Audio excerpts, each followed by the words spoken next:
মুহাম্মদ আরবি তোমাদেরকে একটু ভালোবাসা রেখে যায় নাই তোমাদের জন্য? যে মুহাম্মদ আরবি এই উম্মতে মুসলিমার জন্য কাবার গিলাফ ধরে কেঁদেছেন, বাইতুল্লাহ ধরে ধরে কেঁদেছেন, বাইতুল্লাহর দরজা ধরে কেঁদেছেন, আরাফার ময়দানে কেঁদেছেন, মিনায় কেঁদেছেন, মুজদালিফায় কেঁদেছেন। যে মুহাম্মদ আরবির হাউজে কাউসার থেকে পানি পান না করলে হাসরের ময়দানে তোমার তৃষ্ণা নিবারণ হবে না। মুহাম্মদ আরবি ইন্তিকালের আগেও উম্মতি উম্মতি বলে চিৎকার করেছেন, হে যুবকেরা আমার অপরাধ কি? আমি তো সেই মুহাম্মদ আরবির আদর্শের কথাই বলি। আমার অপরাধ কি? আমি তো মুহাম্মদ আরবির সুন্নাহর কথা বলি। তোমরা যদি অ্যারিস্টটলের ডেমোক্রেসির কথা বলতে পারো, কার্ল মার্কস লেনিনের সোশ্যালিজমের কথা বলতে পারো, জ্যাকবের ধর্মনিরপেক্ষতার কথা বলতে পারো, আমি কেন মুহাম্মদ আরবির কথা বলতে পারবো না? হাতে ধরি পায়ে ধরি তোমাদের সঙ্গে সমঝোতা হোক।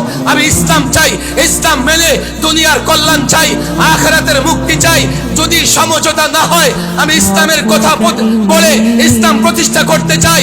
আর তুমি পশ্চিমা তন্ত্র মন্ত্র প্রতিষ্ঠা করবার জন্য আমার বিরুদ্ধে দাঁড়িয়ে যাও, আল্লাহর কসম আল্লাহর দ্বীন নিয়ে তোমার সঙ্গে আপোষ করতে পারবো না। আল্লাহর নবীর আদর্শ বাদ দিয়ে তোমার সঙ্গে আপোষ করতে পারবো না। আলেমের লাশ রাস্তায় পড়ে থাকবে, ডাস্টবিনে পড়ে থাকবে। আল্লাহর কসম কখনো একজন আলেম তাগুতের সঙ্গে আপোষ করতে পারবে না।